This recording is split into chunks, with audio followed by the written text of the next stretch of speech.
Hey party people, welcome back to the Lego City. There's a few new things in here that I'm really excited to show you. Number one is the brand new Bricklink Designer Program set. It's available for pre-order on the 7th and there's a lot to talk about with that. But the second thing is the whole rock wall area over here. Let me show you a little bit more up close. For a long time in the Lego City, this whole area over here was a total mess. There were just pieces all over the table here. And you could also see like the wood behind here, all of that was just open. You can still see it a little bit back there. But I finally decided to do something about that and really clean it up because it's very visible and it was truly just bothering me so much. Before even starting on this area over here, the wall was mostly man-made with a few different like actual natural rock structures that are under construction still. Actually, let's take a closer look at this because this is one of my first ever renditions of a rock wall and I thought I was doing a really good job. I put this there just to hide the ugly part. But as you can see here, there's a lot of individual like rock slopes working towards something and then they stop. Like all of these studs kind of bother me because I'd rather have it kind of like more finished. Kind of like over here, these gray rock pieces stack on top of each other really beautifully, and it just looks a lot cleaner than this. I just figured I should show you that as reference so that you appreciate a little bit more what I'm about to show you. And so when working this way, I wanted to continue that to have, you know, a mixture of more man-made and natural structures. As you can see, that's kind of what's going on here. Rock work is one of those things in the Lego City that I've always wanted to be really good at, but it was always a struggle because of pieces or just not having enough experience with it. But I am really happy with how this front section turned out. I also wanted to extend this grassy area way over here to the edge of the train tracks and then have a little bit of rocks there, just make it kind of blend in with the landscape going on. I don't think it should surprise anyone here that I just really enjoy working on grassy landscapes, so I had a blast working on this. But something I noticed after it was all finished is the height is kind of weird. Like it's a giant hill going on here for pretty much no reason. I'm wasting so many pieces here and I feel like it would make more sense if the land kind of carved down a little bit more. I just want to make it flatter through here. So in the coming weeks, that's something I want to work on a little bit more, but I am pretty happy with how it's looking. I'm really proud of myself. The tunnel was another really big thing here. I wanted it to be kind of like a man-made kind of tunnel structure here,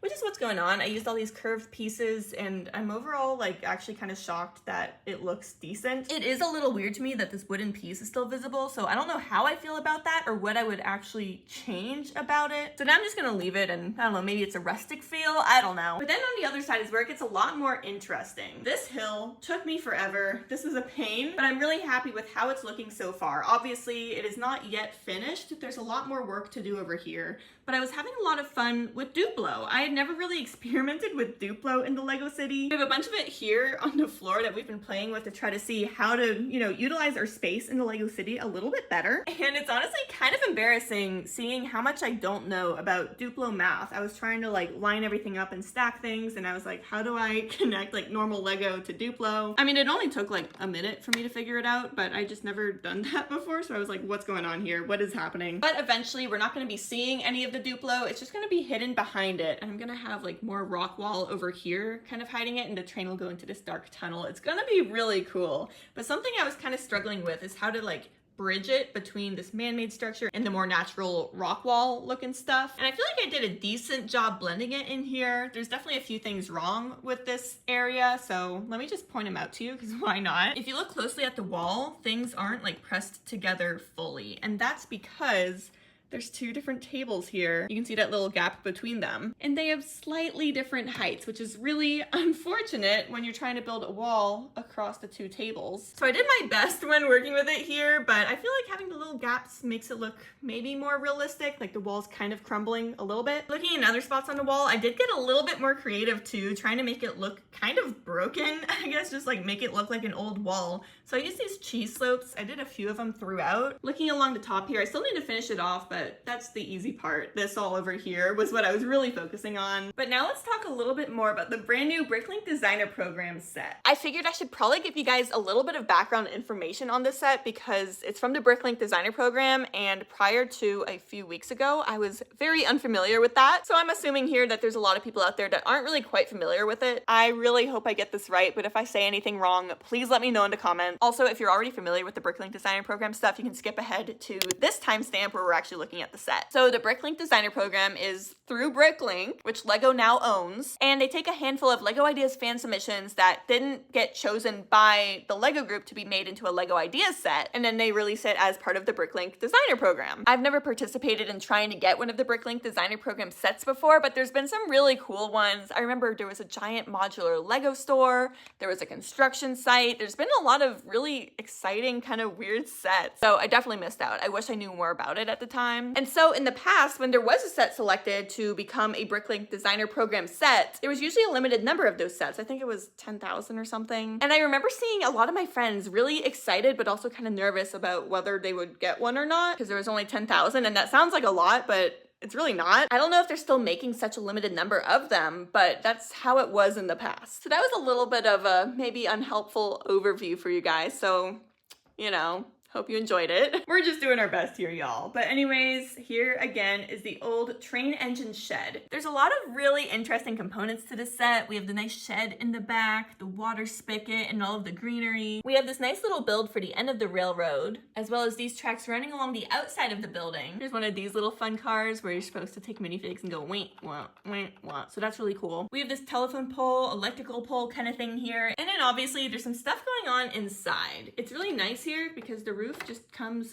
straight off. The black pieces here do smudge a little bit just because it's just that kind of piece, but I don't know, don't touch it with greasy hands and you should be good. So before we dive in too much on the interior here, I put the Hogwarts Express inside it just so that you would see that a train does fit. Hogwarts Express does not come with this set. That is not included with this purchase. So we're just gonna set that, I don't know, there for now. That was just for example, so you know that stuff actually does fit in there. And essentially what this whole area is like a fixer-upper area for trains. Now, this is not my area of expertise. I don't really know what all these little things in here do. I'm just not a train expert, you know what I mean? But I think this is a toolbox. Here's some tools. They have some lights along the walls so that the people working here can see easily. There's some hats and goggles over here for safety. And then this thing along the top is probably one of the cooler things. So it just like slides back and forth pretty easily. You can see it glides actually really well. And there's this little chain thing on the bottom. And so what I think is supposed to happen here is a train comes in, the train has a bad engine or something, and this little thing slides over to wherever the train is, and then the train mechanics can use this little chain here to take out the engine, replace it, do work on the train. It's pretty cool. I think that's actually really awesome. I've learned a lot about train stuff. I just never thought about what happened when an engine went bad on a train, so I guess this is what happened. And then here's another view of the interior of it from the front. You can see there's actually a pretty decent amount of space in here. You can fit some minifigures, lots of tools. But now let's talk a little bit about what's wrong with this set, because there's a lot of things that I don't like here. I think the build itself is beautiful, but integrating it into a LEGO city, which is obviously what I would like to do with this set, is gonna be really difficult without tons of modifications that I don't really want to do because it's kind of a rare set. So one of my main issues with the set here is the train tracks. They're not the normal tracks, and I think these look better. So if you just want to display the set and you just don't care about trains going in and out of it, then that's one thing. I think the set on itself is beautiful, and if you want this for a display piece, I think it would be perfect. But if you're trying to integrate it into a LEGO city, you're gonna have to switch out the train tracks because there's no easy way that I know of, at least, to kind of continue this along and like combine it with these. So this little train track here looks really nice for display, but you would have to rip it out and maybe replace it with something like this if you do want to have it in the LEGO city. Which leads us to our next point, actually. The height of these is also off, which is so weird to me. And I could be wrong here, I could be totally wrong, but I feel like if you're buying this set, you probably like trains, right? And if you like trains, you probably have some sort of a LEGO train layout. Now, maybe I'm wrong for putting the tracks directly on the base plate. Like maybe this is more standard in the community, but it just seems weird to me seeing the elevation on this being 3 plates high. I personally would have to make a lot of changes to this in order to make the tracks work with my current track. Another thing here is the builds. These little builds here, these are really cute, right? But the issue is that when you put a minifigure here, the minifig is so much smaller than this build. Maybe I'm wrong here, but I feel like the scale is just slightly off. And that doesn't apply only outside, but also inside the build. This toolbox, let me just pull it out so we can see it easier. The toolbox looks so nice. I love the build, and having it a little bit larger does make it a better build in my opinion. But this minifigure is like slightly taller than it. Like this doesn't seem like a practical toolbox kind of situation. And that just seems to be the case with everything going on in here. Now, another thing that's kind of an issue when integrating this into our city personally is that it's already built on a base plate, which, you know, so are modulars, but we modify those and that's totally fine. But for us, we didn't realize until after it was built that if we put this, right, picture this, up in that corner over there where like the wood is, it would fit really well up there. We placed it there for a little bit and just kind of looked at it and I loved it. The only issue is that the build would have to be mirrored because the entrance to it is on this side, whereas like it wouldn't make sense having it up there. We would have to like mirror it and have the entrance be on this side of the build.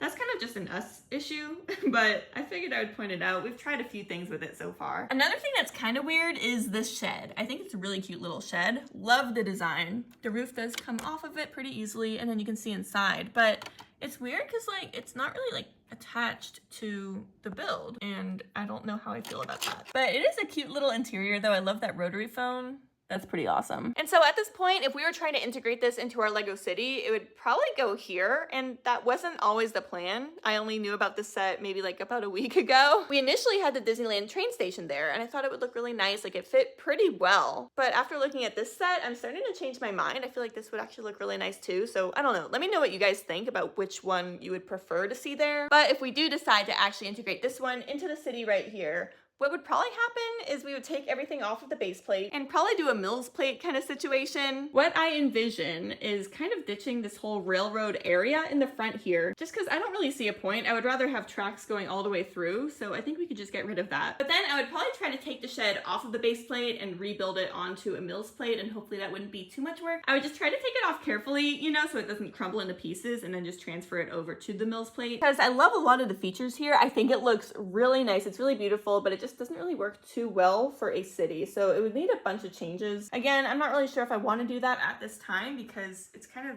really nice as it is. You know, I don't want to ruin it. So that's kind of where we're at over here. It's looking a lot better than it did. It's not just literal junk on the table. There's sets and it is clean and it is ready to be built on, so I'm very happy with where that's at right now. I think once we've made a little bit more progress on that far tunnel down there, it's been really nice getting back into the Lego city and making progress, because in December and even November, we were just busy with other things and we were traveling, which was all incredible. But I do want to focus more in here because I have so many fun ideas of like what to do, especially up in this back area where it's totally empty. Ross says he kind of wants to ditch that train, and I'm kind of upset hearing that because I think it's really cool. But maybe we can incorporate this color coding stuff that I've showed you in previous videos. If you don't know what I'm talking about, it's worth it to go check that out. But if we do decide to ditch the train track here, it does kind of make sense because we'd have a lot more room for other stuff, but I just really like the color coding. So we could just move it down here in some fashion. So thanks everyone for watching. Let me know your thoughts on the old engine train shed. It's a really long name for the set. I think it's a great set. I think it's beautiful. It's just gonna be a slight pain trying to make it work for a city. But let me know your thoughts and I'll see you next time. Bye!